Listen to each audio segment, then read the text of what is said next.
بسم الله الرحمن الرحيم. إنما ذلكم الشيطان يخوف أولياءه. All that was shaitan. That whole propaganda that people are coming, they're gathering against you, they're going to come and get you, things are going to get a lot worse for you. All that was shaitan, Allah says. يخوف أولياءه. All he does is instill the fear of his friends into you. He wants you to be scared of his friends. That's one interpretation of the text, but equally applicable is another interpretation of the same text grammatically, which is all that was is shaitan, who only the people who are his friends get scared. So if you get scared, Quran is commenting, you become friends with who? Shaitan. يُخَوِّفُ أَوْلِيَاءَهُ. He's only successful in scaring his friends. So there's two things. He wants you to be scared of his friends, and if you do get scared, you just became friends with him. You just joined his party. يُخَوِّفُ أَوْلِيَاءَهُ فَلَا تَخَافُوهُمْ وَخَافُونِي إِن كُنتُم مُؤْمِنِينَ. Then don't be afraid of them. Be afraid of me if you in fact believe. Every time you and I stand in front of Allah, it's not just because we worship Allah. It's not just because we only believe in one God. That is also an acknowledgement that we fear no one but Allah, that we bow before no one but Allah, that we humble ourselves before no one but Allah. When every salah is a reminder that there is nothing else, no political circumstance, no rhetoric, no media, there is no bias against this, no crimes that are taking place, that will instill the fear of anyone other than Allah in our hearts. That is an acknowledgement every time you and I stand in prayer. فَلَا تَخَافُوهُمْ وَخَافُونِي إِن كُنتُم مُؤْمِنِينَ وَلَا يَحْزُنْكَ الَّذِينَ يُسَارِعُونَ فِي الْكُفْرِ. Allah is not done. He says, don't let those who are making a lot of efforts for furthering the cause of disbelief, those who are making so many efforts to destroy Islam, those who are making so many efforts to turn believers into disbelievers, those who are making so many efforts to further kufr on the earth, disbelief and disregard of God on the earth. They make a lot of efforts, they have a lot of money, they have a lot of resources, they have a lot of tools. Don't let all of their efforts ever worry you.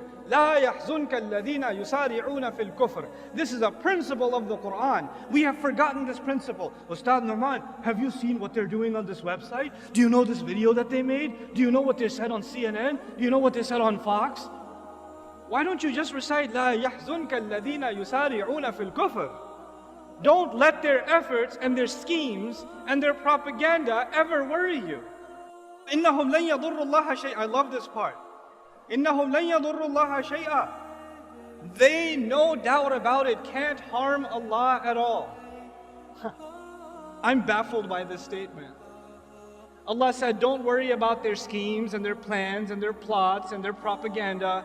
They can't harm who at all? They can't harm Allah at all. I'm not worried about them harming Allah. I was actually kind of worried about them harming me.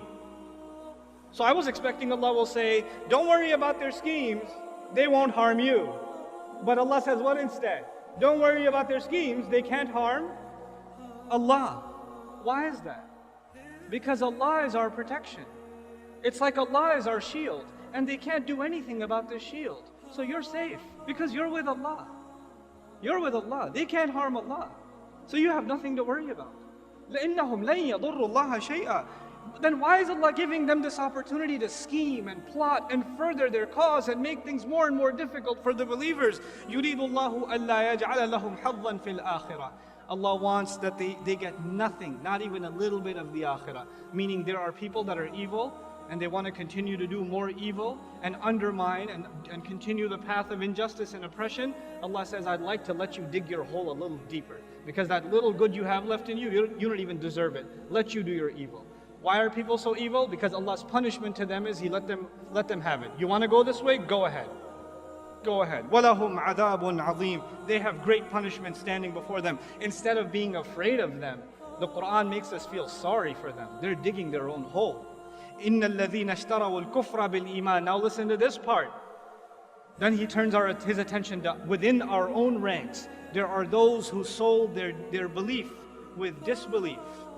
There are those who under the pressure of the enemy said, this Islam thing is too much. I can't handle it. I can't handle, the way people look at me, the way people think about me. I'd rather sell this off and be like everybody else who's disbelieved, so I'll fit in better. Allah says about them, لَن يَضُرُّ اللَّهَ شَيْئًا. What do you think? They're going to harm Allah?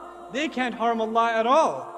وَلَهُمْ عَذَابٌ أَلِيمٌ. And they have painful punishment coming before them. This is about those who sell their deen. May Allah not make us of them. وَلَا يَحْسَبَنَّ الَّذِينَ كَفَرُوا إِنَّمَا نُمْلِي لَهُمْ خَيْرٌ لِأَنفُسِهِمْ. Don't allow the disbelievers, the enemies of Allah's deen, don't allow the vicious enemies of the Prophet ﷺ to ever think, don't you dare think about them, that the stuff that they do is good for them. The extension Allah has given them is good for them. I'd like to give you an analogy here so it'll help you understand what's happening in this ayah. You have a rabid dog, a crazy dog who goes and bites whatever. And then somebody says, why don't you just put it on a leash? And what Allah does is He puts this dog on, like you could say, 1,000-foot leash. It's a really long leash. The thing is, for 999 feet, this dog thinks that it's running free. Doesn't it? If you put it on a 1-foot leash, it can't move. But if you put it on a 1,000-foot leash, it's going to run around and never feel like a choke. But Allah says, I only extend for them, release them, give them more room. You want to do evil stuff? You want to do kufr stuff? Go ahead, do more. Try to hurt the cause of Islam more. Propagate lies against Allah's Prophet more. Say vicious things about the Quran more. Go ahead, go ahead, go ahead. Because that same dog, when it's running full speed and it hits foot 1,000, what happens to him? He gets choked, doesn't he? And that choke is way harder when he's running full speed than it would have been if it was 1 foot long. That's the plan Allah has for them. Let them dig their hole. Let them choke themselves. إِنَّمَا نُمْلِي لَهُمْ لِيَزْدَادُوا إِثْمًا. We only give them extension so they can earn more sins. وَلَهُمْ عَذَابٌ مُهِينٌ. الْجَزَاءُ مِنْ جِنْسِ الْعَمَلِ كَمَا يُقَالُ. Allah says, and they will have humiliating punishment. Why did Allah say they have humiliating punishment? Allah usually says great punishment, painful punishment, but this time He says humiliating punishment. Why? Because when they try to humiliate the deen of Allah, then the only fair punishment is that they shall face humiliating punishment. Then Allah turns His attention to you and me and says, مَا كَانَ اللَّهُ لِيَذَرَ الْمُؤْمِنِينَ عَلَى مَا أَنْتُمْ عَلَيْهِ. Allah is not one to leave you alone in the state that you're in. Allah will not just leave you be and let you just think that you have faith. حَتَّى يَمِيزَ الْخَبِيثَ مِنَ الطَّيِّبِ. Until He can separate the good ones among you from the filthy ones. Some of you have filth inside of your hearts, and when the state of fear comes, and the pressure comes, and the stereotyping comes, some of you will abandon your faith, and that filth in your hearts will take over whatever good you had in it. Allah says He will put you and I through terrible, difficult circumstances so He can separate the filthy from within the ummah. And cut them out. May Allah not make us see any of us from them. وَمَا كَانَ اللَّهُ لِيُطْلِعَكُمْ عَلَى الْغَيْبِ. And Allah will never be one to inform you of the unseen. People come to the shaykh, the imam, the scholar. They come, what do you think? When is all this fitna going to end? When are things going to get better? Allah says, Allah is not one to inform you of the unseen. I'm not going to say 3 more years, watch, everything's going to be better. No. That's actually what I've heard in churches. I go to church to hang out sometimes just to see what they do. I've been. And I actually, last Christmas, I want to know how they do da'wah. How did they get 100,000 people inside of a stadium and preach? So I went to listen. What do these guys do? And they're like, this year is going to be a great year for you. The Lord's going to take care of everything. You're going to get yourself a promotion. And that divorce is finally going to be filed. And you're going to do great this year. Because the Lord promises it. I was like, what? Lord promises this year is going to be great?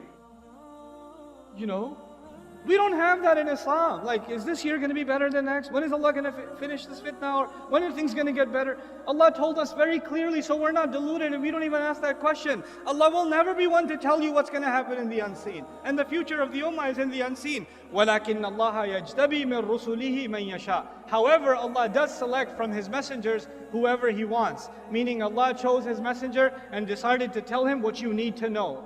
Focus on what Allah told you and not what Allah did not tell you. Don't get obsessed with things that Allah Himself didn't give you. If it was valuable for you, Allah would have given it to you. So don't be so obsessive compulsive about unnecessary details. فَآمِنُوا بِاللَّهِ وَرُسُلِهِ وَإِن تُؤْمِنُوا وَتَتَّقُوا فَلَكُمْ أَجْرٌ عَظِيمٌ. Then just believe in Allah and His Messenger. And if you can continue to believe and continue to be fearful only of Allah, then you will have great punishment, great reward rather. What else do you want? Just have faith and be fearful of Allah. In the most toughest of times, Allah is telling you that's the only two things you're going to need. Everything else will work itself out. Don't focus on the problem. وَلَا يَحْسَبَنَّ. And finally, the advice to you and to me. This is the last thing I'm sharing with you, I promise. وَلَا يَحْسَبَنَّ الَّذِينَ يَبْخَلُونَ بِمَا آتَاهُمُ اللَّهُ. And don't you ever think about those who are cheap, greedy, miserly with what Allah has given them. That they hold on to what Allah has given them. Min fadli, from His own favor. They didn't earn it, that's a favor of Allah on them. Huwa khayran lahum, that's good for them to hold on to their wealth. This is the time. This is the time where the young people, they're going to have to give up their free time that Allah gave them. Their free time cannot go into 8 hours of video games anymore. There's no time for you to watch the next Netflix and Amazon series. You don't have that kind of time. You're the Muslim youth. Allah has given you free time. Allah has given you talent. Allah has given you creativity. That creativity cannot go into you making stupid jokes on social media. It needs to be used in much more productive ways, because these people who Allah has given wealth and luxury and opportunity and health and talent, when Allah has given all of these things and they're cheap and miserly with it, they only use it for themselves. What does Allah say about them? That they think they get to use it for themselves is good for them? بَلْ هُوَ شَرٌّ لَهُمْ. It's bad for them. فَيُطَوَّقُونَ بِمَا بَخِلُوا بِهِ يَوْمَ الْقِيَامَةِ. The very things they were cheap with, the very things they were greedy with for their own, are the very things that will be turned into a rope around their necks, choking them on the day of resurrection. That time, that ni'mah, that rizq that Allah gave you, that you didn't put to the right cause, is going to come and choke you on the day of resurrection. May Allah not make us of them. وَلِلَّهِ مِيرَاثُ السَّمَاوَاتِ وَالْأَرْضِ. Man, what a thing to say. Allah alone owns the entire inheritance of the skies and the earth. What in the world is inheritance doing here? Allah is reminding you and me, whatever you own, whatever I own, whatever I enjoy in this life, I'm not going to get to keep it. At the end of the day, I'm going to be in the ground and somebody else will be driving my car. I'm going to be in the ground and somebody else will be wearing my clothes. And by the way, they won't be driving it for that long either. They're going to be in the ground too.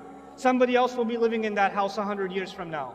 Somebody else is going to be, eating the fruit of that tree that I have in my backyard. It's not going to be mine. And at the end of it all of it will be given in inheritance back to Allah. It's Allah's. Because everybody will be gone. Understand the temporal nature of the material world. Do not become materialistic in your goals, in your aspirations. Things Allah Azza wa Jalla is offering us in a time of great fitna, the only thing to worry about is what you will earn with Allah. Put your efforts in this world. Excel. Do your very best. But then again, if that's all you want to do for this life, then that is what is exactly choking you. It's going to choke you. It's going to destroy you. Our deen is so beautiful, such a balance between what we want in the next life and what we get in this life. It merges the two of them. We're not just people of akhirah and we're not just people of dunya. We're people of Rabbana atina fi dunya hasana wa fil akhirati hasana. وَقِنَا عَذَابَ النَّارِ. And so Allah Azza wa Jalla concludes, as I conclude in this passage, وَاللَّهُ بِمَا تَعْمَلُونَ خَبِيرٌ. And Allah has full news and full account and a full perspective on everything that you're doing. And that's a comment to the ummah. I know what you're doing. I know what you're doing when you've been hit with injury. I know whether or not you are becoming people of Jannah. I sincerely remind myself and I remind all of you that this Quran is a living document. It's a living book. It will inspire, it will empower, sometimes it will scare, sometimes it will set you straight and calibrate you. It is not a drug, like in modern philosophy, religion is the opiate of the masses. So you turn to religion to feel better about yourself. Yes, the book of Allah will make you feel better about yourself, but sometimes you just need to get a slap in the face and get set out straight. And the book of Allah will give you that too. It'll give you what you need, because Allah is your Rabb.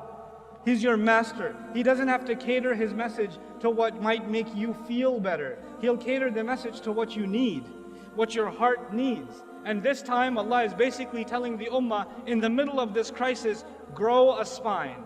get strong. Don't be afraid of anybody else. Prove yourself to Allah, and none of the efforts you do will